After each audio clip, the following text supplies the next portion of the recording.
Tai reikia nebijoti keisti iki tol, kol bus tau patogu. Galima pakeisti ir vyrą, jeigu nori, ir jeigu nepatogu. Aš apie Vaižganto keitimą vis dar galvoju, bet žinot, aš tokia esu praktiška moteris.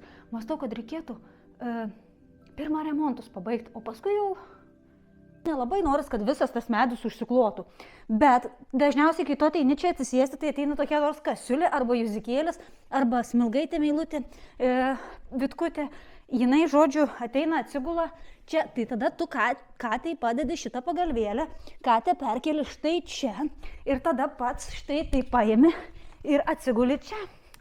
Bet blemba reik, nes nėra kur sugulti, dviese, nes bankam šitą erdvę, taip labai viskas tenai jaukiai, gražiai. Jūs dar visko nematot, nes jūs nežinot, kad viskas čia bus augalais apdėta, kad tie augalai viską čia padarys labai gražiai.